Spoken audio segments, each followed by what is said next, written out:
Baka ano 'to, baka may kasalan dito, 'no? 'Yun ang na-pick up ko agad. So, pupuwedeng may kasalan, puwedeng may anniversary, wedding anniversary, or pupuwedeng monthsary, mga gano'n. Pupuwede rin na meron ditong proposal, marriage proposal, 'no? Destination wedding, also possible. 'Yun ang napi-pick up ko for some of you. So, love is in the air, 'no, Aquarius, for some of you.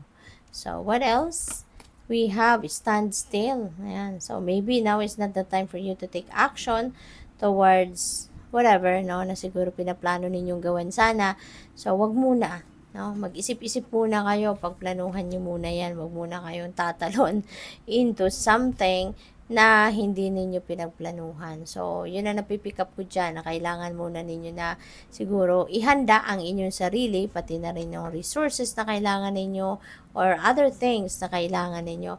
Mas magandang paghandaan mo muna before you take action. Kaya for now, stay put ka lang, no? Stay put ka lang. Pagdiskartehan mo, pag-isipan mo, gather the things and gather your thoughts, gather yourself para ready kayo, no? So, miracles as well, no, are abound. May mga miraculous moments, miraculous events that are about to happen sa buhay ninyo.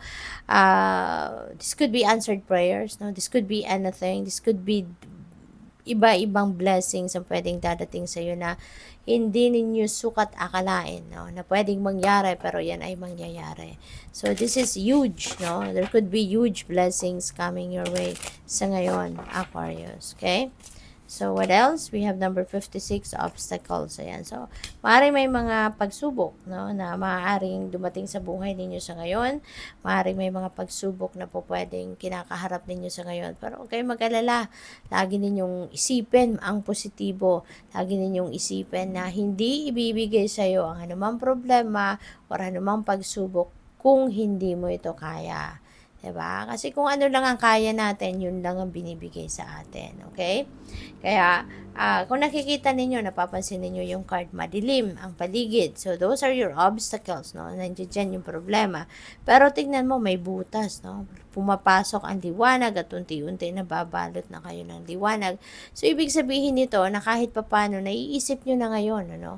Naiisip nyo na ngayon kung paano ninyo lulusutan ang problemang ito or yung pagsubok na to. Siguro nagkakaroon ng kayo, unti-unti nagkakaroon na ng liwanag ang isip ninyo, nagkakaroon na kayo ng direction, nagkakaroon na kayo ng mga ideas on how you're going to surpass, no, this obstacles, 'di ba? Kaya good luck sa iyo.